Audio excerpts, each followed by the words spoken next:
चलिए, good morning all. शुरू करते हैं हम आज की क्लास। और आज हम अपना कैमरा ऑफ ही कर लेता हूँ। ठीक है। तो आज हम करेंगे 16th चैप्टर, जो है निदान स्थान का अंतिम अध्याय जो है उसको हम करेंगे। और क्योंकि ये मुख रोग निदान अध्याय है, बाकी सारा मतलब जो ईएनटी है उसका वर्णन कहाँ मिलता है हमें सुश्रुत में, उत्तर तंत्र में। लेकिन मुख रोगों का वर्णन हमें निदान स्थान में देखने को मिलता है। ठीक है। तो मुख रोगों का वर्णन अष्टांग हृदय ने कहाँ कर रखा है? अष्टांग हृदय ने उत्तर तंत्र के 21st चैप्टर में। ठीक है। अच्छा, जब मुख रोगों की संख्या की बारी आती है दोस्तों, तो मुख रोग संख्या मैं बस ये सुश्रुत का लिखवा रहा हूँ, बाकी तो मैं आपको अभी लिखवाऊंगा। मुख रोग संख्या निदान स्थान में हमें देखने को मिलती है 65। हम पढ़ेंगे लास्ट में इसको। ठीक है। लेकिन उत्तर तंत्र के सुश्रुत में ही 26वें अध्याय में इसको 67 काउंट कर रखा है। ठीक है। तो ये थोड़ी सी कंफ्यूजन, अबिट कंफ्यूजन है, लेकिन हमें 65 के साथ ही जाना चाहिए। ठीक है। आइए जरा सबसे पहले हम कुछ चीजें लिखते हैं। आप पेन पेज ले लें, उस पर लिखना शुरू करें। सबसे पहला, मुख रोग। ठीक है। मुख रोग।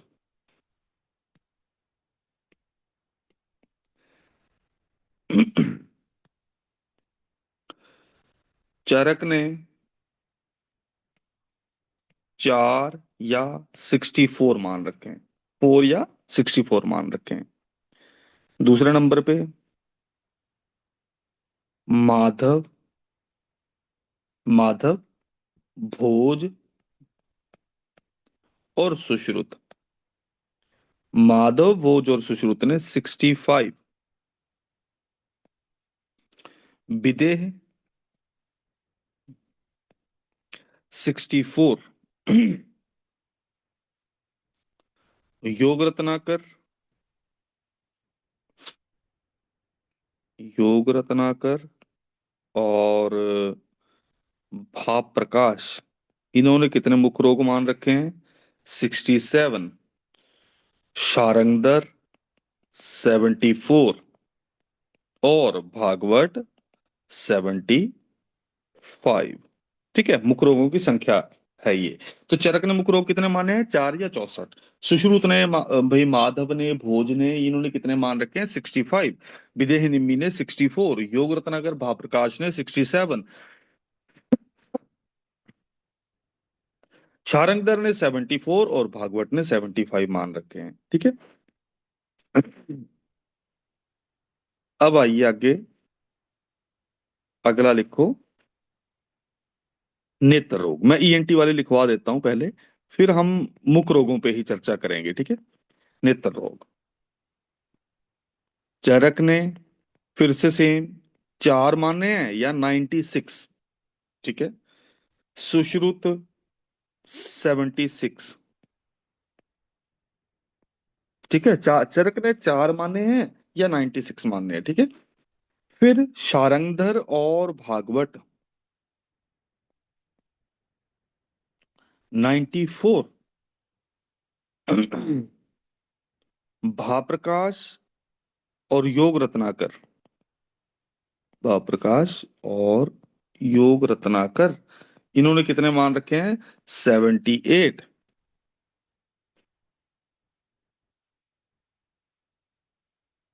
ठीक है। कौन सा है एक्स्ट्रा इनका? कुंचन और पक्षमशत।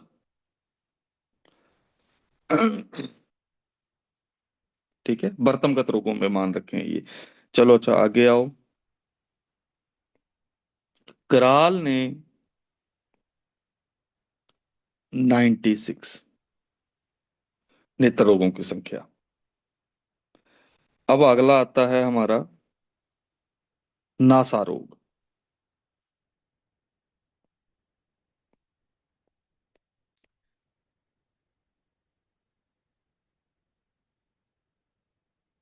सुश्रुत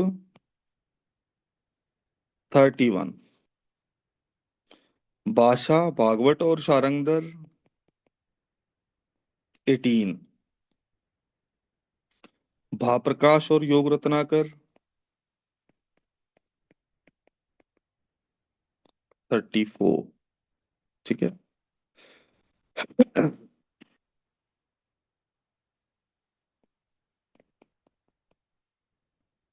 गांडगत रोग, सुश्रुत 28,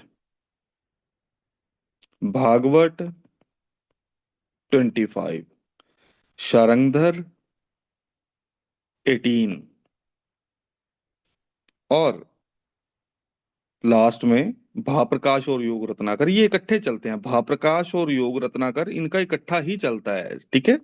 तो ईएनटी में तो ये 28 मान रखे हैं इन्होंने। एक चीज इंपॉर्टेंट है, इसको लिख लेना। शारंगधर ने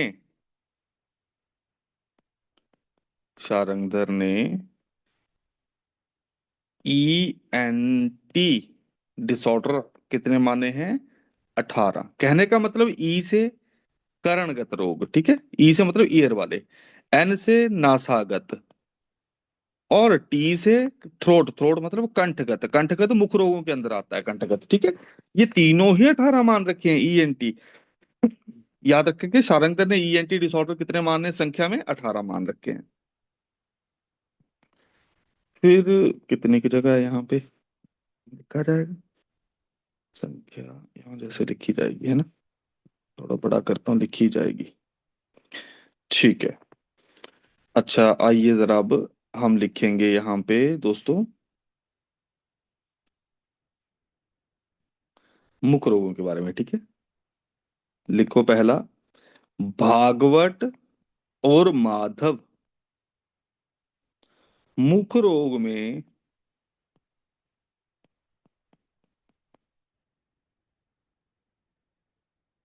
कफ दोष की प्रधानता है। मुख रोग में किस दोष की प्रधानता मानी है? भागवत ने और माधव ने कफ दोष की। ठीक है। तो ये इंपॉर्टेंट है, कौन सा दोष मान रखा है प्रधान इन्होंने? कफ दोष। आइए जरा अब आगे। अब मैं आपको व्रणों के, सॉरी, मुख रोगों के आयतन, आयतन मतलब कहाँ कहाँ पे मुख रोग होते हैं, कौन कौन सी जगहें हैं, ठीक है, मुख रोगों के आयतन और उनके लक्षणों के बारे में हम कर लेंगे। ठीक है।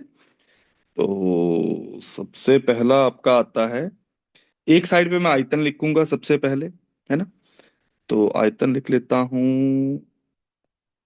हम्म, ठीक है। ओष्ठगत,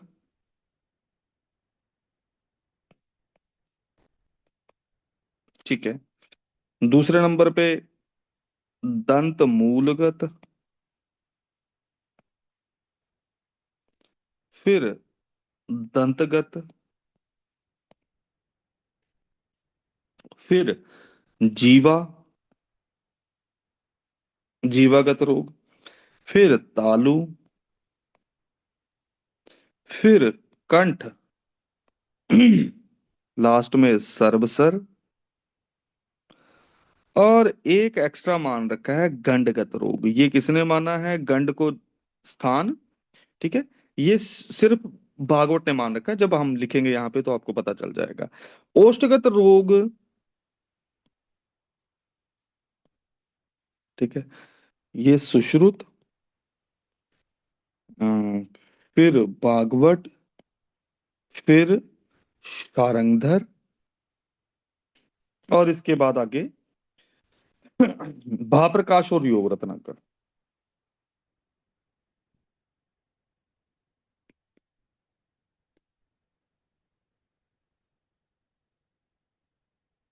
ठीक है। अब सुश्रुत ने ओष्ठगत रोग कितने माने हैं दोस्तों? 8। दंत मूलगत 15, दंतगत 8, जीवागत 5, तालुगत 9, कंठगत 17, और सर्वसर 3। इस तरीके से इनके कितने रोग हो जाते हैं? टोटल 65। बड़ा सिंपल है। ओष्ठ, दंतमूल, दंत, जीवा, फिर तालु, और लास्ट में कंठगत और सर्वसर। ठीक है। तो सबसे पहले 8 15 8 5, मतलब 8 15 8 5, मतलब 8 मान रखे हैं, ओष्ठगत 15 मान रखे हैं, दंतमूलगत दंतगत मान रखे हैं, फिर से 8, जीवागत फिर से 5, फिर तालुगत 9, और कंठगत 17, और आपका सर्वसर मुख रोग कितने हैं? 3। यही जब भागवत की बारी आती है, तो भागवत ने क्या मान रखा है? भागवत ने ओष्ठ रोग 3 एक्स्ट्रा माने हैं, ठीक है, 11 मान रखे हैं। दंत मूलगत 13, -2 हो गया ये। फिर दंतगत 10, मतलब +2 हो गया ये। फिर अगला आता है जीवागत 6, एक एक्स्ट्रा मान रखा है। फिर तालुगत 8, -1 हो गया ये। और ये 18 +1। फिर सर्वसर मुख रोग 8, और गंडगत एक ही रोग है जिसका नाम है गंडालची। ये सिर्फ भागवत ने ही दे रखा है, 75। शारंगधर, ठीक है, शारंगधर 74 माने हैं, ये नहीं माना गंडाल जी। बाकी सेम एज भागवत, इनके 74 हो गए, सिर्फ एक गंडाल जी रोग नहीं मान रखा। ठीक है। अब जब बारी आती है दोस्तों हमारे भाप्रकाश और योग रत्नाकर, कितने मान रखे हैं रोग इन्होंने? 67। ठीक है। तो कौन से एक्स्ट्रा मान रखे हैं इन्होंने? दंत मूलगत 16, बाकी सेम है। दंत मूलगत 16 माने हैं, सॉरी, हाँ 16 माने हैं, और कंठगत 18, कंठगत 18 मान रखे हैं। ठीक है। तो हमें ये याद रखनी है संख्या। ठीक है। अब भागवत की कैसे याद रखेंगे? सिर्फ पहले वाले को आप छोड़ दो। देखो, ओस्ट रोग 3 एक्स्ट्रा मान रखे हैं, 11 +3 है। ठीक है। देखो अगला दंत मूलगत -2 +2 +1 -1, ऐसा ही चल रहा है। ठीक है। -2 +2 +1 -1, और लास्ट में फिर से +1 होके ये खत्म हो जाता है। ठीक है। और कंठगत तो आप, सॉरी, सर्व सर्व सर्व सर मुख रोग जो है ये 5 एक्स्ट्रा मान रखे हैं इन्होंने। तो आइए जरा अब चलते हैं। इनको आयतन बोला जाता है बेटा, ये जो साइड में लिखे ना आयतन, मतलब अधिष्ठान। ठीक है। अगर मैं इनको, इन सारों को बोलूं तो इनको आयतन, आयतन बोला जाएगा। ठीक है। कितने आयतन है ये आयतन है 1 2 3 4 5 6 7, 7 तो सुश्रुत ने माने। ठीक है। भागवत ने भी 7 माने, बाबर का योग रत्नाकर ने भी 7 माने, लेकिन 8 किसने माने हैं? भागवत जी ने। ठीक है। इन्होंने गंडाल जी नाम से एक नया रोग पैदा कर दिया था, पैदा नहीं कर दिया था, मतलब नया रोग का वर्णन किया था। ठीक है। चलिए आइए जरा शुरू करते हैं हम चैप्टर को। ठीक है। हाँ।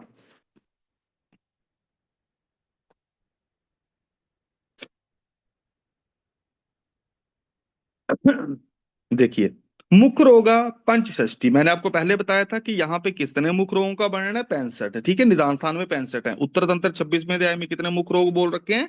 67, एंड में श्लोक में लिखा है। और कितने आयतन हैं इनके? सप्त आयतनेषु। कितने आयतन है दोस्तों? 7 आयतन है। मैंने आपको पहले बता दिए 7 आयतन कौन से हैं: ओष्ठगत, दंतमूलगत, दंतगत, जीवागत, तालुगत, और कंठगत, और सबसे एंड में सर्वसर मुख रोग, यही सर्वसर है। यही दे रखे हैं सारे के सारे, है ना? ओष्ठ, दंत मूल, दंतगत, तालु, सर्वाणी, है ना? फिर आइए आगे। अब इनकी संख्या का वर्णन है, तो मैंने आपको क्या बताया? 8 15 8 5, यही है। फिर 9 17 3। ठीक है।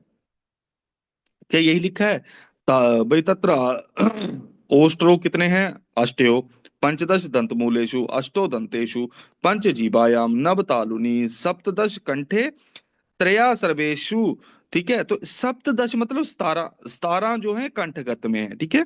ये कंठगत में 17 है। लेकिन जब हम बेटा काउंट करेंगे कंठगत को, जब वर्णन की बारी आती है ना, जब कंठगत रोग हम आगे पढ़ेंगे, एक चल पड़ा। अच्छा, जब आगे वर्णन की बारी आती है तो वर्णन किया है इन्होंने 18 का, आगे आएगा ये। वर्णन किया इन्होंने कितने, 18 का। और सर्वसर मुख रोग 3 है। फिर आइए आगे, ओष्ठ, सबसे पहले आता है ओष्ठ रोग। कौन से ओष्ठ रोग हैं भाई? 8 प्रकार के। वातज, पित्तज, कफज, सन्निपातज, मासज, रक्तज, मेदोज और अभिघातज। तो ठीक है, तो ये हमारे पास वातज, पित्तज, कफज, सन्निपातज, रक्तज, मासज, मेदोज और अभिघातज, ये 8 प्रकार के हैं। भाई भागवत ने कितने एक्स्ट्रा माने हैं? भागवत ने कितने एक्स्ट्रा माने हैं? +3। कौन से 3 है विमर्श में देखेंगे। पहला खंडोष्ठ, ठीक है। बातेन ओष्टो द्विविधा कृता, बात दोष की वजह से है, एक क्लियर हो गया हमें। ठीक है, खंडोष्ठ कौन सी दोष की वजह से है? बात दोष की वजह से। दूसरा नंबर पे आता है आपका ओष्ठ अर्बुद। ओष्ठ अर्बुद को हाईलाइट करते हैं। ओष्ठ, खरजूर सदृशम च अत्र क्षीणे रक्ते अर्बुदम भवेत, कि खरजूर सदृश होता है, ये कौन से वाला है आपका? ओष्ठ अर्बुद है। तीसरा नंबर पे आता है जल अर्बुद। जल बुदबुदवत बात कफ ओष्ठे जल अर्बुद। जल बुदबुदवत है तो हमें जल के बुलबुलों के समान जो होता है, ये क्या है हमारा? ओष्ठ अर्बुद, सॉरी जल अर्बुद। तो ओष्ठ अर्बुद जो है वो खरजूर सदृश है, जल अर्बुद जो है जल बुदबुद, जल पानी के बुलबुलों की तरह। कौन सा दोष है? बात कफज। तो इसको याद रखेंगे, खंडोष्ठ में बात है, इसमें बात कफज दोष है। क्लियर है? तो तीनों के तीनों आपको एक्स्ट्रा पता चल गए, जो भागवत ने मान रखे खंडोष्ठ, ओष्ठार्बुद और जलार्बुद। ठीक है, जलार्बुद में जल बुदबुदवत मिलेगा, बात कफ दोष की वजह से मिलेगा।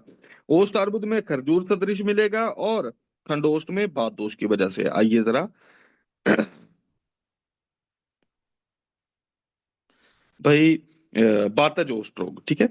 कर्कशो परुषो स्तब्धो कृष्णो तीव्र रुगान्वितो दाल्येते परिपाट्येते ही ओष्टो मारुत कोपता। ठीक है, कि ये बात प्रकोप से जो है ओष्ठ कैसे हो जाएंगे? कर्कश हो जाएंगे, परुष हो जाएंगे, स्तब्ध हो जाएंगे, कृष्ण हो जाएंगे, तीव्र रुजा वाले। क्या कोई चीज याद करने वाली है? दाल लेते परिपाट्य थे, क्या कोई चीज याद करने वाली है? छोड़ दें इसको, ये बात की वजह से ही है। पित्त की वजह से क्या होगा दोस्तों? दाहपाक वो वाले लक्षण मिलेंगे, नीला पीला रंग मिलेगा, ठीक है। यही सारा कुछ होगा, इंपॉर्टेंट इसमें सिर्फ यही है भाई। आचितो पीड़िका बस भी अस्तु सर्षप आकृति भीर वृषम, सरसों की आकृति के समान सदाह पाक संस्रावो। ठीक है, दाह पाक श्राव नील पीतो च पित्तता। फिर आइए कफ दोष की वजह से। कफ दोष की वजह से क्या है? सवर्णाभीस्तु चीयते पीड़िका भीर अवेदनो कंडू मंतो। तो हमें कफ वाले लक्षण याद करने की। सवर्ण मतलब जो वर्ण ओठ का है वैसे ही वर्ण की पीड़िकाएं होंगी। ये किसका लक्षण है? ये कफज वाला। तो क्वेश्चन में पूछा जा सकता है सवर्णाभि वाला, कि भाई समान वर्ण वाली पीड़िकाएं किस में मिलती हैं? हमारे कफज वाले में। फिर आइए आगे सन्निपातज वाले में। सन्निपातज वाले में क्या लिख रखा है भाई? अब सन्निपात है तो बात पित्त कफ तीनों के लक्षण मिलेंगे। देखो, सकृत कृष्णो, सकृत पीतो, सकृत श्वेतो, आपको बात पित्त कफ तीनों के लक्षण मिलेंगे ना। कृष्ण जो है बात का है, पीत जो है कफ पित्त का है, और कफ का श्वेत है। फिर आइए अगला,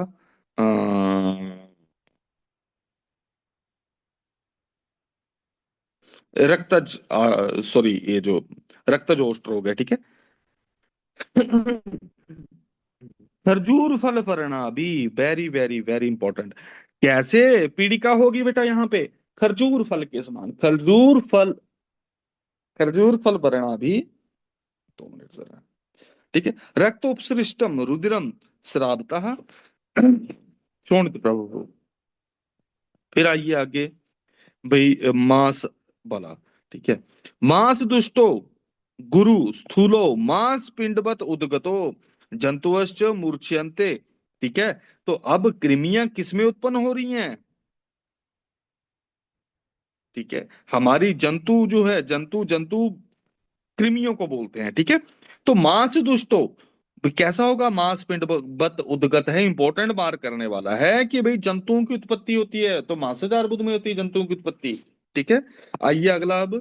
ये क्वेश्चन पूछा गया था, घृतमंडा अभो कंडू मंतो, ये किसका लक्षण है? और फट जाए तो कैसा श्राप निकलेगा? अच्छ स्फटिक संकाश आश्रावम स्रवतो गुरु। ठीक है, कि भाई अच्छ स्फटिक के समान भाई श्राप होता है। ये किसका लक्षण है? मेदो दुष्टि का। इस पे सब पे आते हैं, और एंड में आता है आपका फिर से जो है अभिघातज वाला, क्षत्र आबो विधीयते पाटेते ग्रथितो च समाख्यातो ओष्टो कंडू समन्वितो, ये कंडू के साथ होता है। और भाई ये विधीयते पाटेते ये वाला लक्षण मिलता है अभिघातज। जो अभिघातज मतलब चोट लग गई है होंठों पे। देखो, बातज वाला लक्षण कोई याद करने वाला नहीं है। ठीक है, कर्कश है, परुष है, इसमें हमें कृष्ण तीव्र रुजा होगी, ये सारे के सारे लक्षण मिलेंगे। ठीक है। पित्तज वाले में हमें क्या मिलेगा? सर्षपाकृति। भाई कफज वाले में हमें क्या लक्षण मिलेगा? सवर्णाभिस्तु, है ना, सेम वर्ण की पीड़िका मिलेंगी। सकृत कृष्णो सकृत पीतो किसमें मिलेगा? सन्निपात वाला। कोई याद करने की जरूरत नहीं। सीधा आओ आप रक्तज वाली। रक्त वाले में क्या इंपॉर्टेंट लक्षण है? कि भाई खरजूर फल के समान वर्ण वाली पीड़िकाएं होंगी। भाई मास्टर्स वाले में क्या लक्षण है इंपॉर्टेंट? वो है कि भाई वहां पे मांस का तो उद्गत होगा, लेकिन किसके समान दिखेगा वो? भाई जंतु, वहां पे क्या मिलेंगे? हमें जंतु मिलेंगे। फिर आपका मेद दृष्टि में क्या मिलेगा? घृतमंडाबो श्राव कैसा? अच्छे स्फटिक संकाश श्रावम। ठीक है, स्वच्छ स्फटिका के समान श्राव मिलता है। फिर क्षत्र वाले में तो कोई चीज याद रखने वाली है नहीं। जरा,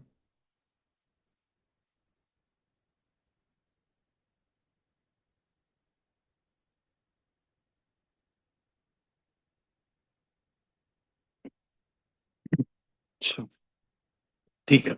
अगला अब आता है अच्छा, इस इनमें जो बेटा जो असाध्य हैं वो हैं इनमें जो असाध्य हैं वो हैं MRS। ठीक है, MRS। MRS से क्या है? मासज, रक्तज और सन्निपातज जो है हमारा, ये असाध्य बोल रखे हैं। ठीक है। MRS असाध्य हैं। पोस्ट रोग कहाँ लिखूं मैं? लिख देता हूँ, असाध्य ओष्ठ रोग, जो ये हमें चिकित्सा स्थान में मिलेंगे। ठीक है, असाध्य ओष्ठ रोग, MRS। ठीक है। आइए जरा अब आगे। अगला आता है दंत मूलगत। दंत मूलगत कितने रोग थे? 15 रोग थे, है ना।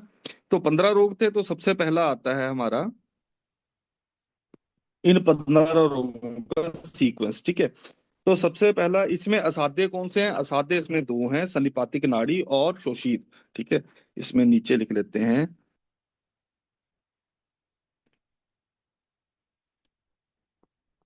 असाध्य दंत मूलगत। कौन से दो हैं? एक सन्निपातिक नाड़ी, दूसरा शोषित।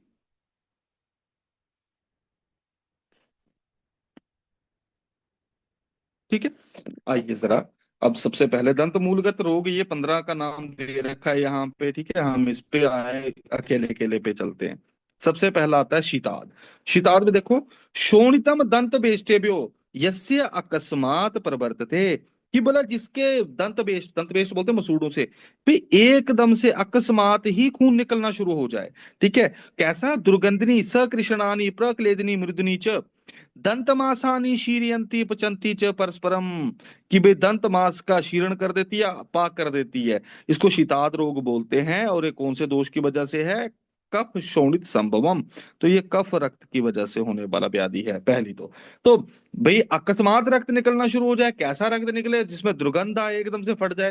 दंत मासानी शीरयंती पचंती च परस्परम, कि दंत मांस जो है इसमें गिर जाते हैं और इसका इनका पाक हो जाता है। फिर आइए आगे, दंत पुट। ठीक है, देखो नाम जैसा लिख रखा है, प प प, तो मतलब देखो प प प लिखा हुआ ना, 3 4 बार प प प है। तो कितने दांत होंगे? दंत्यो त्रिशु वा यस्य, कि भाई दंतियो का मतलब होता है दो दांत, और त्रिशु, त्रिशु में दो या तीन दांतों में जब शब्यथु सरुजो महान, जिसमें शोथ हो जाए ये, और रुजा के साथ हो, ये फिर से कैसा है? कफ रक्तज। दंत पुपुट भी कैसा है? कफ रक्तज निमित्तजा। मिल गया आपको? ठीक है। तो दंत पुपुट में बताओ जरा कितने दंत मूलों में होगा, दो या तीन? भाई क्या होगा वहां पे, शोथ होगा। ठीक है। इससे अगला आता है आपका दंत बेस्ट। दंत बेस्ट कौन सा हो जाएगा? दंत बेस्ट हो जाएगा जिसमें से भाई पस निकलना शुरू हो जाए, वही बेस्ट हो गया ना दंत मूल। ठीक है। तो देखते हैं जरा दंत बेस्ट के बारे में क्या लिखा है। दंत बेस्ट, स्रवंती पूय रुधिरम चला दंता भवंती च, इसको गोला कर लेना। ठीक है। ऊपर लिख लेना चल दंत।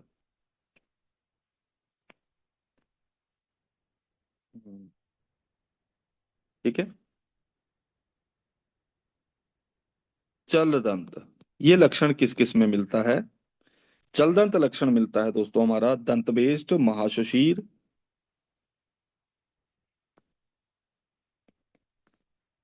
ठीक है, दांत चल रहे हैं, फिर उपकुश और वैदर्भ।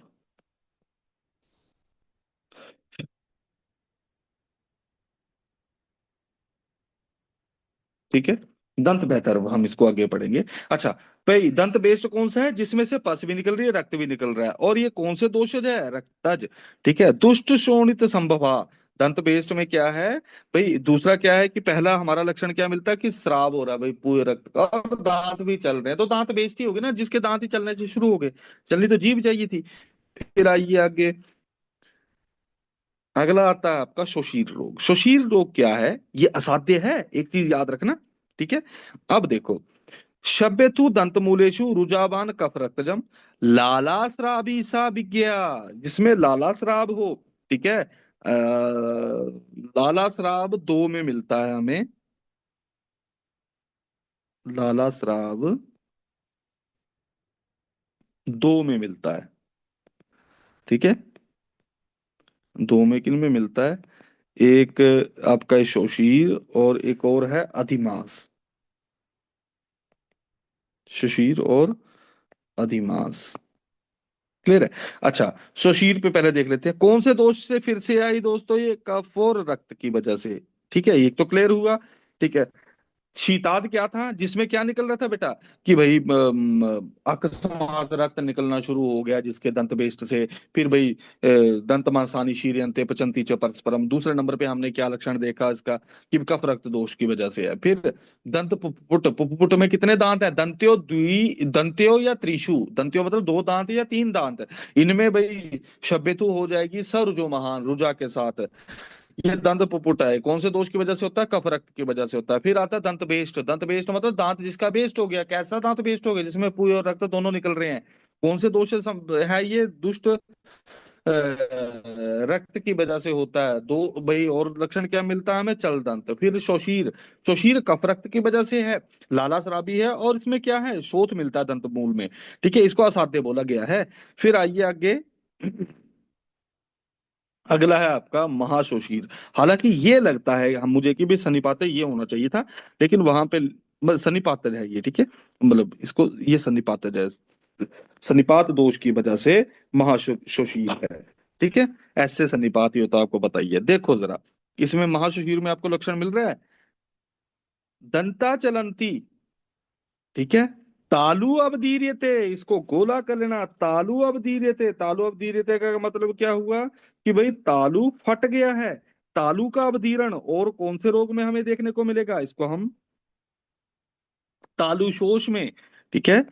तालु अवधीर्यते, तालु का अवधीरण और कौन से दो रोग में मिलेगा हमें, तालु शोष में। आगे पढ़ेंगे हम तालुगत रोगों में। ठीक है। तालुशोष में भी हमें तालु अवधीर्यते मिलेगा। फिर आगे आइए, क्या लिख रहे, दंत दंत मासानी पच्यन्ते मुखम च प्रपीड्यते, कि भाई दांत, भाई यही लाइन है, दंत मासानी पच्यन्ते। ये वाला दंत मासानी शीर्यन्ते पचंती च परस्परम, अगर शीर्यन्ते वाला है वो शीताद का है, अगर दंत मासानी पच्यन्ते वाला है महाशुशीर का है। ठीक है। फिर यस्मिन सर्वजो सनिपात की वजह से महाशुशीर रोग है। फिर आइए आगे, परिदर। देखो परिधर, नाम परिधर है। ठीक है, इसको कैसे याद करेंगे, पित्त कफज और रक्तज। ठीक है, परी को पकड़। ठीक है। पित्त कफज और रक्तज, परी को पकड़। अब परी क्या है, जगह जगह थूक देती है वो। ठीक है। दंत मासानी शीर्यन्ते यस्मिन स्टीवती चापी अस्रिकम, कि दंत मांस तो शीर्ण हो गए, लेकिन वो जगह जगह पे थूकती है, स्टीबती मतलब थूकती है। ठीक है, तो थूकती कौन है? परी, है ना। पित्त कफ रक्त जो, ठीक है, ये परिधर है। फिर आइए अगला, उपकुश। उपकुश रोग क्या है? बेष्टेषु दाह पाकश्च तेभ्यो दंता चलंती च। मिल गया आपको चल दंत लक्षण। फिर उपकुश पता क्या है? जो एक मसूड़ों के ऊपर एक बैलूनिंग सी हो जाती है ना, फिर उसको फाड़ते हैं, तो भाई वो क्या होता है, उसमें खून निकलता है थोड़ा सा, और भाई फिर से फूल जाता है, फिर अब फाड़ते हैं, फिर से फूल जाता है। ये वाला क्या है, इसको उपकुश रोग बोलते हैं। ठीक है, तो देखो क्या लिख रखा है, बेष्टे दंत दंत दाह पाकश्च तेभ्यो दंता चलंती च आगटिता प्रस्रवंती। मतलब जब हम उसको फाड़ेंगे तो उसमें श्राव निकलेगा क्या? शोणितम मंद वेदना, बहुत कम हल्की सी वेदना होती है, पेन बहुत ज्यादा नहीं होती। लेकिन आदमायन्ते श्रुते रक्तम मुखम पूती च जायते, कि भाई फिर से फूल जाता है रक्त से वो। ठीक है, ये किसका है? उपकुश रोग का। ये कौन से दोष की वजह से होता है? ये पित्त रक्त की वजह से। ठीक है, इसको आरपी सिंह भी बोलते हैं, आरपी को कुछ है। ठीक है, तो ये क्या है इसमें, कि भाई दंता चलंती एक, भाई आघटिता प्रसरवंती, घटन करेंगे फिर से स्राव होगा रक्त का, लेकिन फिर से फूल जाएगा ये। फिर लास्ट में आता है दंत बैदरव। दंत बैदरव फिर से दोस्तों कैसा है? देखो जरा, चला दंता, ठीक है, गृष्टेषु दंत मूलेषु सरम्बो जायते महान वैधर्वो अभिघात जा। ये कौन से उसकी दंत वैधर्व किसकी, उसकी वजह से होता है? हाथ की वजह से। फिर आइए इसके बाद अगला, बर्धन रोग। बर्धन रोग क्या बता रखा है? मारुतेन अधिको दंतो जायते तीव्र वेदना, की पाद दोष की वजह से उसमें तीव्र वेदना होती है। बर्धना सा मतो व्याधिर जाते रुक च प्रशाम्यति। कि भाई बर्धन रोग जो है ये क्या है, बात के प्रकोप के कारण इसमें अधिक पीड़ा होती है। तो कौन सा दोष आ गया बर्धन उसमें? बात दोष है। ठीक है, और ये कभी भी रुजा शांत नहीं होती। ठीक है, और देखो, सॉरी, बर्दन सा मतो ब्यादिर जाते रुक च परेशान थी, कि भाई बर्दन रोग में क्या है, कि भाई जैसे ही ये जो हमारा ये जो होता है विजडम टूथ बोलते हैं जिसको, अक्कलदाढ़। ठीक है, अक्कलदाढ़ जब आती है तो उसके बाद दर्द खुद ही गायब होती है, लेकिन जब तक वो, क्योंकि इम्पेक्टेड हो जाता है, ये हमारे हार्डन्ड हो जाते हैं मसूड़े, उनको निकलने में दिक्कत आती है। तो ये क्या है, ये बर्दन रोग के रूप में वर्णन कर रखा है। तो मारुतेन आदिको दंतो जायते तीव्र वेदनम बर्दनम सामतो। तो बर्दन क्या है? जो विजडम टूथ आता है, जो हमें अक्कलदाढ़ आती है, तो हमें पता चल गया इसमें तीव्र वेदना होती है। और रुक कब शांत होती है? जब ये दांत निकल आता है। अब ये रेफरेंस पूछा जाता है, हानवे पश्चिमे दंते महान शोथो, और वहां पे एक, ये अधिमांस के लिए बोला गया है। ठीक है, लाला श्रावी कफ कृतो, ये कौन से दोष की वजह से है? कफ दोष की वजह से है। ठीक है, लालात्रा भी है। हानवे पश्चिमी दंते, हम ना जब दंतगत रोग पढ़ेंगे वहां पे हनुमोक्ष एक आएगा, और हनुमोक्ष आएगा तो वहां पे ऐसा श्लोक, हानवे पश्चिमी दंते देखोगे, तो आप उसको भाई वो मत सोच लेना कि भाई ये वो है हनुमोक्ष है, ये किसका है? अधिमांस का है। और लास्ट में दंत मूलगत पंच नाड़ियां। जैसे नाड़ी रोग हमने 5 प्रकार के पढ़े हैं, वैसे ही दंत मूलगत भी 5 प्रकार की नाड़ियां होती हैं, इनको दंत नाड़ी बोला जाता है। ठीक है, तो इस तरीके से हमारा ये सारा का सारा खत्म होता है। और इसमें असाध्य कौन सा है? क्योंकि जिस तरीके से हमने वहां पे पढ़ा था नाड़ी रोग में, है ना, कि भाई सन्निपातिक वाली असाध्य होती है, तो वही यहाँ पे असाध्य भी वही है। ठीक है, कालरात्रि वाली वो। ठीक है, तो यहाँ पे भी सन्निपातिक नाड़ी असाध्य और शोषी असाध्य है। अब बारी आती है भागवत महाराज की। तो भागवत ने क्या कर दिया? ठीक है, भागवत ने कितने माने हैं? आवाज चली। भागवत ने क्या माना है बेटा? भागवत ने एक्स्ट्रा मान रखा है, दंत मूलगत में लिखवा रहा हूं, ठीक है। दंत मूलगत। ठीक है, सुषु इससे क्या किए, इन्हें कितने माने? इन्होंने 13 माने हैं। ठीक है, अब पहला पॉइंट, परी को बेस्ट कर दिया। बेस्ट कर दिया मतलब बेस्ट कर दिया, बेस्ट है ना, बेस्ट है लिखा हुआ, हमने बेस्ट सोचना है। ठीक है, कि बेस्ट प्रोडक्ट बना दिया, बेस्ट कर दिया मतलब परिधर और दंत बेष्ट को नहीं माना। ठीक है, इन दोनों को नहीं माना। दूसरा नंबर, बर्दन को दंतगत रोगों में माना है। सुश्रुत ने दंत मूलगत में माना है, इन्होंने दंतगत में माना है। ठीक है।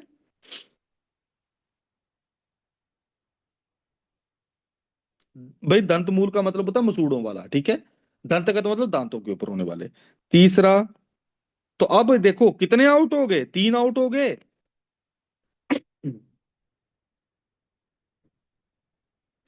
सॉरी, कितने आउट हो गए दोस्तों? 3 आउट हो गए। अब 3 आउट हो गए तो एक्स्ट्रा कौन सा मानना है?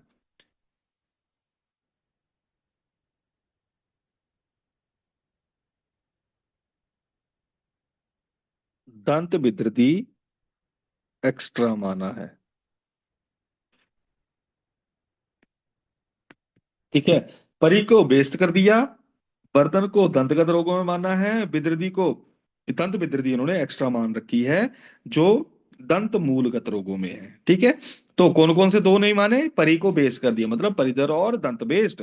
और भाई जो है बर्दन को कौन से रोगों में माना? क्योंकि बर्दन में लग भी ऐसा रहा है ना, क्योंकि वो भाई विजडम टूथ जो आ रहा है तो वो दांतों की व्याधि बता दी इन्होंने, मसूड़ों की व्याधि नहीं बता, हालांकि होती मसूड़ों की है ना, क्योंकि पेन तो वहीं पे होती है हमें। आइए जरा अब अगला, अगला आता है दंतगत रोग अब। ठीक है, तो हमारे पास परिधर में दोष कौन सा है? पकड़, परी को पकड़, पित्त कफ और रक्त। भाई हमारा आरपी सिंह को क्या है? उपकुश। उपकुश वाला कौन सा है? भाई फूट जाएगा फिर से फूल जाएगा, वो उपकुश है। फिर अगला आपका वैदर्भ जो है वो अभिघात से है, तो क्वेश्चन आपका ऐसा पूछा जाएगा, अभिघात से दंत मूलगत व्याधि कौन सी है? दंत वैदर्भ। ठीक है। और बर्दन बात दोष की वजह से, कफ दोष की वजह से हमारा अधिमांस है, और हानबे पश्चिमी दंत अधिमांस के लिए बोला गया। अब अगला आता है दंत मूलगत रोग, दंतगत रोग, सॉरी। ठीक है, दंतगत रोग। ठीक है, असाध्य कौन से हैं? भाई दांतों के रोगों के डॉक्टर कौन होते हैं? BDS। ठीक है, भंजन दालन, ठीक है, ये मैं इनको गोला कर रहा हूं, दालन, भंजन, और एक है श्याव दंत, कहाँ गया? श्याव दंतक। ठीक है, BDS, BDS जो है ये असाध्य हैं।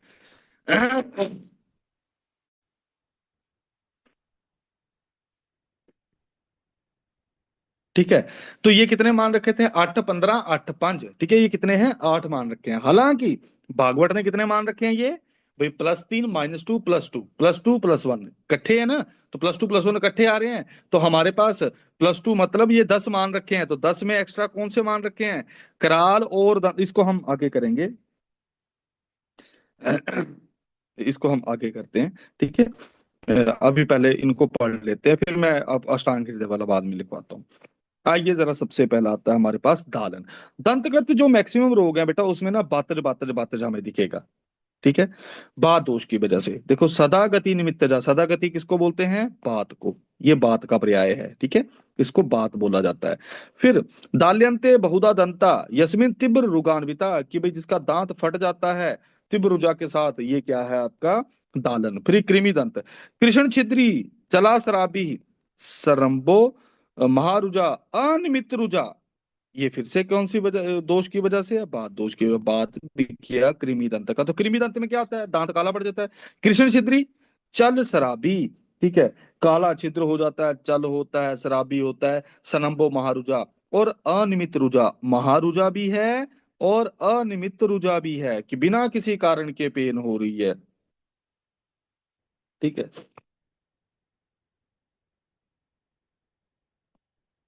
आइए जरा आप आगे। दोस्तों दंतहर्ष, दंतहर्ष के लिए क्या बोल रखा है? दंतहर्ष क्या है? भाई वही आपने सुना होगा ना, अभी आपके गर्म ठंडा लगता है दांतों को, है ना, सेंसोडाइन करो, वही वाला। दशना शीत उष्णम च सहन्ते स्पर्शनो नाच। ठीक है, ना तो शीत उष्ण का स्पर्श को सहन कर पाते, ना भाई केवल टच को सहन कर पाते हैं। ठीक है, दशना मतलब दांतों को ठंडा गर्म जो है वो, यस्य तम दंत हर्षम तू व्याधि विद्यात स्मीरणात, स्मीरण फिर किसको बोलते हैं? बात दोष को। ठीक है, ये बात दोष का पर्याय है। स्मिरनाथ, सदागति बात दोष का पर्याय है। फिर आइए भंजनक, भ क, ठीक है, ब क से मतलब बात कफज, ठीक है, ये कौन से दोष हो जाए, भंजनक बात कफज। और हमें पता ही है ये कैसा है, असाध्य है। भंजनक क्या है, वक्त्रम, वक्रम मुंह टेढ़ा हो गया, भवेद यस्मिन दंत, दंत भंगश्च तीव्र रुकम, जिसमें दंत टूट जाए और तीव्र रुजा हो रही है, ठीक है। कफ बात कृतो व्याधि सा भंजन का, कफ बात की वजह से जो व्याधि होती है इसको क्या बोलते हैं, भंजनक। तो भंजनक जो है ये कैसी है, कफ बात कृतो, ठीक है, ये भंजनक है।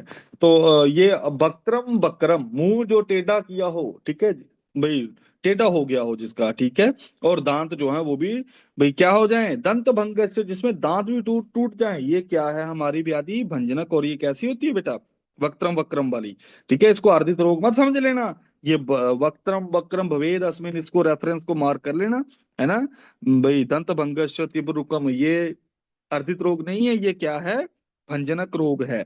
फिर आइए दंत शर्करा, शर्करा क्या होता है दोस्तों, शर्करा होती है कि भी जो भाई हमारे दांतों के ऊपर जो हल्का सा क्या होता है, वो टार सा जम जाता है ना। तो देखो अ, शर्करा इव स्थिरीभूतो मलो दंतेषु यस्य वै, कि भाई शर्करा के समान जो स्थिर हो जाता है, आपने देखा होगा वही व्हाइट सा पैच बन जाता है, राजस्थान राजस्थान के जो लोग होते हैं उनके डेंटल्स के ऊपर ये देखने को मिलता है। दंतानाम गुणाग्नि, तू विज्ञा दंत शर्करा, दंतानाम गुणाग्नि, वेरी वेरी वेरी इंपॉर्टेंट, दांतों के गुणों को नष्ट कर दे। दंतानाम गुणाग्नि ये किसके लिए बोला गया, दंत शर्करा के लिए, ठीक है। तो दंतानाम गुणाग्नि इसके लिए बोला गया, हम आगे आगे अगला पढ़ेंगे। दशना नाम विनाशिनी किसको बोला गया, कपालिका को, ठीक है। आइए जरा भाई, दलंती दंत बलकानी, कि दंत बलकल जो है इसके फट जाए, यदा शर्करयास है, शर्करा के साथ, गया कपालिका साहेब दशना नाम विनाशनी, ठीक है, इसको कपालिका रोग बोलते हैं, इसको दशना नाम विनाशनी बोला जाता है, ठीक है। तो दंता नाम गुणाग्नि कौन है, ये दंता नाम गुणाग्नि है दंत शर्करा, दशना नाम विनाशनी जो है वो है हमारी दंत कपालिका। आइए जरा अब अगला दंत शर्करा, दंत कपालिका, ठीक है। आइए अगला आता है आपका श्याव दंतक, ठीक है, ये फिर से कैसी है बेटा, बीडीएस, भंजनन, दालन और श्याव दंतक।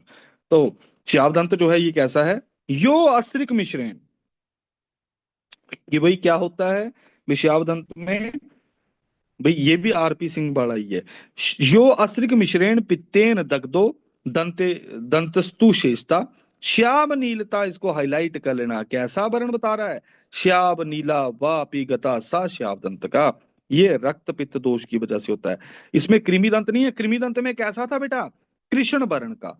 कृमि दंत में देखो हमें ये पीछे पढ़ा पढ़ा था हमने, कृष्ण छिद्री चल शराबी, लेकिन ये कैसा है, दांतों का रंग ही पूरे के पूरे, कहीं पे छेद नहीं गिरा हुआ यहाँ पे दांतों में। श्याव वर्ण के नीले वर्ण के दांत हो जाएं तो ये श्याव दंत का, ये असाध्य है, ठीक है। एक बार हो गई ये, तो अब तो असाध्य नहीं है, अब तो निकाल देते हैं दांतों को, बढ़िया सफेद दांत लगा देंगे नकली, ठीक है। आइए जरा अब अगला हनुमोक्ष। हाँ, हनुमोक्ष देखो कौन से दोष की वजह से है, पहले तो बात दोष की वजह से है, ठीक है।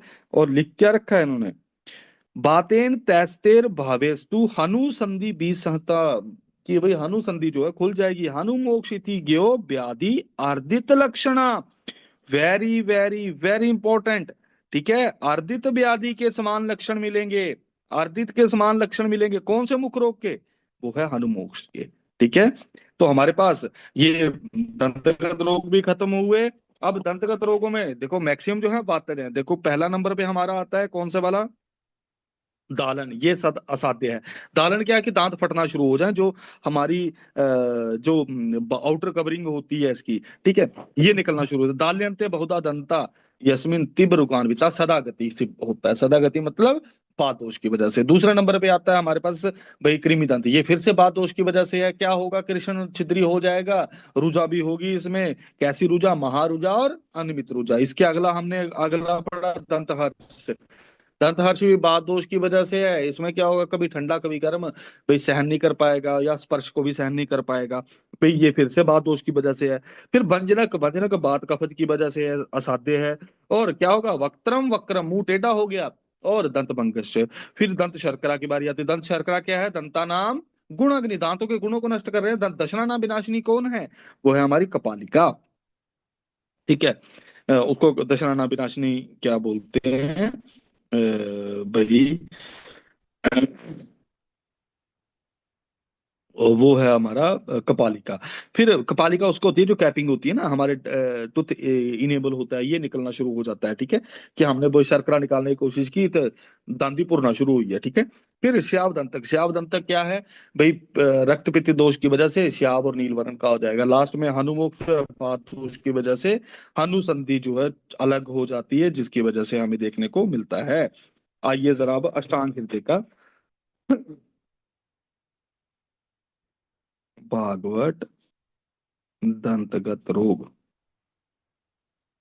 कितने माने हैं दोस्तों, 10। क्लियर है। पहला पॉइंट, भंजनक और हनुमोक्ष नहीं माना।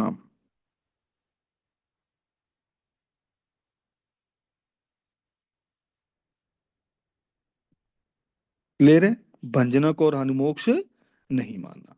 दूसरा इंपॉर्टेंट, तो माने कौन कौन से हैं, कराल, दंत चाल, बर्दन जो पीछे उससे पकड़ा है इसने दंत मूलगत से, और दंत भेद। ठीक है, ये मान रखे हैं चार। तो कुल मिला के 10 हो गए ये पूरे के पूरे। ठीक है, दो नहीं माने, 8 में से दो नहीं माने तो 6 बच गए, चार एक्स्ट्रा माने। ठीक है, कराल, दंतचाल, बर्दन और दंत भेद, ये इन्होंने अलग से मान रखे हैं दोस्तों। आइए जरा अब आगे जीवागत रोगों पे चलते हैं। जीवागत रोगों की जब बारी आती है तो जीवागत रोग कितने मान रखे हैं, 5। ठीक है, इसमें से असाध्य है, असाध्य है अलास, असाध्य है अलास। ठीक है, जीवागत अस्तु कौन से पर है, 3 प्रकार के कंटक होते हैं, बातर पितर कफज।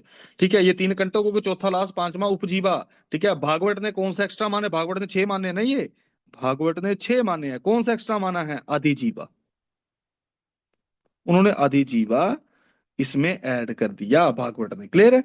आइए जरा अब आगे, सबसे पहले बातर पितर कफज, इन जीवा कंटकों को देखते हैं। ठीक है, बातर की वजह से जीवा अनिलेन स्फुटिता प्रसुप्ता भवेत, छाक छदन प्रकाशा इंपॉर्टेंट है। छाक छदन प्रकाश मतलब शाक के छदन पत्र के समान खुरदरा होता है, ये कौन से वाला है, बातज वाला। पित्त दोष की वजह से पित्तेन पिता परिदह्यते। ठीक है, च चिता सरक्ति अपि कंटकश्च, कि भाई इसमें कैसा होगा, पीत वर्ण का दाह युक्त, और रक्त या कंटकाश, की रक्त की तरह और कंटकों के से व्याप्त होता है। फिर कफ की वजह से कैसा लक्षण मिलेगा, इंपॉर्टेंट है भाई, मांस उद्ग में शालमली कंटक का आभा, बहुत इंपॉर्टेंट है। कफ की वजह से किसके समान मिलेगा हमें, शालमली कंटक आभा। तो कफत जीवा कंटक कैसा होगा, शालमली कंटक आभा। फिर आता है अलास, ये असाध्य बोला गया है, कौन से दोष की वजह से है अलास, कफ रक्त की वजह से है। ठीक है, कफ रक्त। देखते हैं क्या है, जीवा तले या शब्यथु प्रगाढ़म, कि जीवा के तल में है अगर, शब्यथु अगर जीवा के अग्र में होगा तो हम उसको पढ़ेंगे उपजीवा। ठीक है, लेकिन जीवा के तल के जो शोथ होता है प्रगाढ़, उसको अलास बोलते हैं। जीवा सातु स्तंभते, क्योंकि जीवा के तल में है ना, तो जीवा को ही रोक देता है। जीवा सातु स्तंभते प्रवृद्धो मूले च जीवा वृषम इति पाकम, कि भाई इसमें पाक भी हो जाता है। तो आपको क्वेश्चन पूछा जाएगा कौन से जीवागत रोग में पाक होता है, आपने सीधा ही अलास पे मारना है, क्योंकि असाध्य भी वही है। फिर आइए इसके बाद अगला उपजीवा। उपजीवा फिर से कैसा है दोस्तों? उपजीवा भी भाई कफ रक्तज है। भाई क्या बोल रखा है? जीवा आग्र शब्द हुई, तो आपको पता चलेगा उपजीवा में जीवा के आग्र में है। जीवा उन्मयम जाता कफ रक्तजा। जीवा जो है ऊपर की तरफ को उठा हुआ दिखता है हमें। ठीक है। प्रसेक कंडु प्रदाह युक्ता प्रकथ्यते, कि भाई अ, उपजीवा के इति, इसको उपजीवा बोला जाता है। फिर भाई भागवत ने इसके अलावा विमर्श में दे रखा है ना, भागवत ने इसी को अधिजीवा कहा है। ठीक है, इसी को अधिजीवा नहीं कहा, इससे एक्स्ट्रा कहा है भागवत ने। ठीक है। तो इस तरीके से हमारे पास जीवागत रोग भी खत्म होते हैं। फिर इसके बाद अगला आता है तालुगत रोग। तालुगत रोगों की संख्या कितनी मान रखी है? 9। 9 मान रखी है। अब तालुगत जो 9 मान रखे हैं दोस्तों, भाई इसमें क्या कर रखा है? असाध्य कौन सा है? असाध्य है तालु अर्बुद।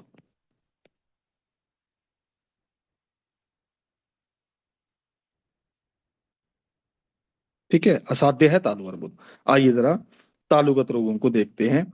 सबसे पहला आता है आपका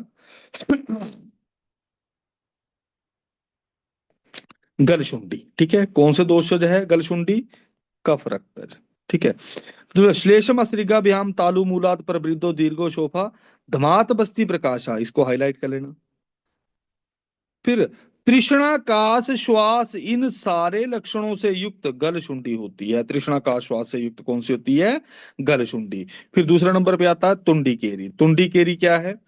तोहफा सतूल सतोद दाह प्रपाकी प्रागुक्ताभ्याम तुंडी केरी बतातु, कि भाई शोफ जो है भाई कैसा है? तोद दाह पाक से युक्त जो होता है ये तुंडी केरी है।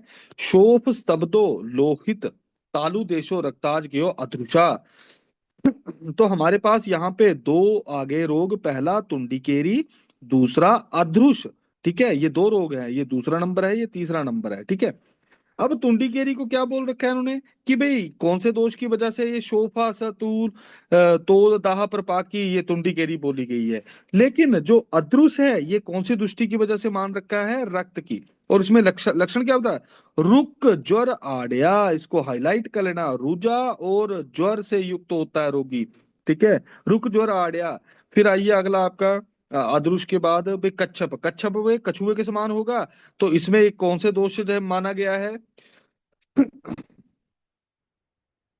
कूर्म उत्सनो अवेदनो, इसको हाईलाइट कर लेना कि कूर्म मतलब आपका कछुआ, इसके समान उत्सन अवेदनो अशीघ्र जन्मो। ठीक है, अरक्त गयो, कि भाई ये जो है कच्छप रोग, इसको कच्छप श्लेष्माणा स्यात, ये कच्छप रोग है।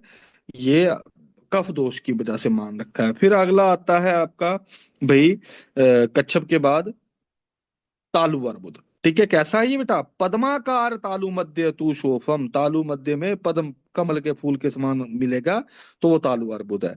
फिर इसके बाद मास संघात। मास संघात में बड़ा इंपॉर्टेंट एक सिम्टम पूछा जाता है, दुष्ट मास श्लेष्माणु, कि मास का दुष्ट ये होने की वजह से तालु अंतस्थम, कहाँ पे होता है? तालु के अंतस्थ में। ठीक है।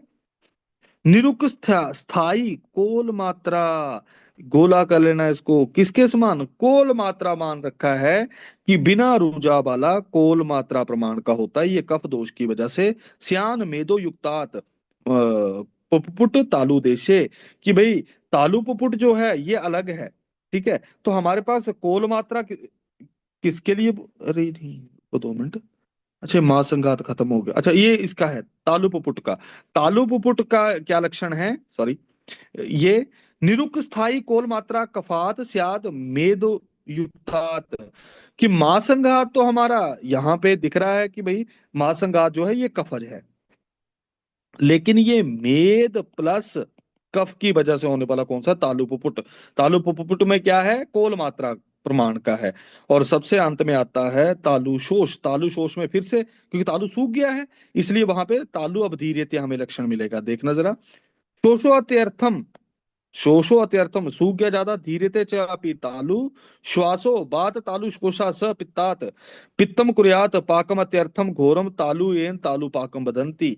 कि भाई इसमें हमें क्या दिख रहा है बेटा, एक लक्षण, धीरते च अपि तालु, तालु फट गया है। फिर श्वास, बात तालु शोषा सनिपातात। तो भाई ये और बात और पित्त की वजह से होता है तालु दोष, ठीक है। पित्तम कुर्यात पाकम अत्यर्थम घोरम, ये पित्त है लिखा हुआ ना, पित्तम कुर्यात पाकार्थम अर्थम घोरम, ये तालु पाकम, ये दूसरा रोग आ गया, ठीक है। कि भाई जो है ये पित्त दोष की वजह से हमें तालुपाक देखने को मिलता है, जिसमें अत्यधिक हो जाता है। तो इस तरीके से हमारे तालुगत रोग ये भी खत्म होते हैं। तो तालुगत रोगों को मैं फिर से एक बार रिपीट कर देता हूँ। तालुगत रोग हमने, सबसे पहला आता है हमारे पास, असाध्य सिर्फ एक ही है, तालु अर्बुद, ठीक है। भाई पहला आता है हमारा कौन सा वाला, गल शुंठी का। गल शुंठी का क्या है, धमातपस्थी प्रकाश है, कफ रक्त की वजह से होता है, तृष्णा का श्वास लक्षण मिलता है। श्वास लक्षण और किसमें मिलता है, वो हमारे पास ये जो है ये वाला, जो हमने अभी पढ़ा पीछे, बात पित्त वाला तालुष में मिलता है। फिर दूसरे नंबर पे हमने पढ़ा तुंडिकेरी और अद्रुष। तुंडिकेरी जो है ये क्या है भाई, इसमें तोद दाह पाक ये सारा का सारा मिलेगा। लेकिन अद्रुष रक्त दोष की वजह से होने वाला, इसमें क्या होगा, रुक ज्वराड्या, कि रुजा और ज्वर दोनों होंगे। फिर भाई कछुए के समान किसमें मिलेगा भाई हमें, भाई जो है कच्छप वाला है भाई, कफज, ये भी दोषित कफज है, ठीक है। फिर इसके बाद भाई पद्माकार, ये वाला हमारे रक्त, भाई अर्बुदा तालु अर्बुद हमें पता ही है, साध्य है। महासंघात हमने क्या पढ़ा, महासंघात क्या है, अंतः तालु में है, कफ दोष की वजह से है। तालु पुपुट जो है वो मेद और कफ की वजह से है, लेकिन होता कहाँ पे है दोस्तों, ये सॉरी होता कैसा है, ये कोल मात्र। फिर हमने इसके बाद अगला तालु शोष पढ़ा, इसमें तालु अवतीर्ण हो जाता है, बात पित्त दोष की वजह से होता है, पित्त दोष की वजह से तालु पाक होता है, ठीक है। अब लिखते हैं अष्टांग हृदय का अम, तालुगत रोग है ना, भागवत तालुगत रोग। भागवत तालुगत रोगों में क्या कर रखा है, पहला पॉइंट, अधृष और मांस संघात नहीं माने।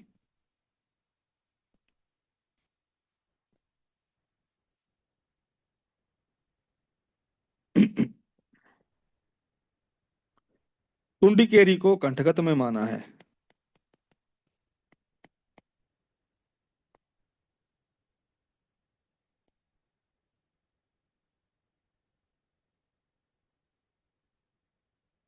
ठीक है। तीसरा, एक्स्ट्रा जो माने हैं, ठीक है, तीन गायब कर दिए ना, लेकिन इनके इनके तो आठ थे तालुगत रोग, ठीक है। तो एक्स्ट्रा इन्होंने कितने मान रखे हैं, दो माने हैं, तालु पिटिका और तालु सहती, तालु सहती, ठीक है, ये एक्स्ट्रा माने हैं। तो ये अष्टांग हृदय का तालुगत रोग भी खत्म होता है, ठीक है। तो इस तरीके से हमारे पास ये तालुगत रोग तक खत्म हो जाते हैं। अब इसके आगे का नहीं हो पाएगा ना, इसको फिर और 20-25 मिनट लग जाएंगे, लाइट भी है नहीं यहाँ पे आज। तो आज के लिए यहीं पे इतना रोक देते हैं, कल हम बस 10 मिनट क्लास करेंगे, और 10-15 15-20 मिनट क्लास करेंगे, तो हमारा ये पूरा का पूरा दोस्तों खत्म हो जाएगा, जो है निदान स्थान, और इसका फिर टेस्ट कर लेंगे हम, ठीक है। तो आज के लिए इतना ही, till then take care, bye bye, have a good day.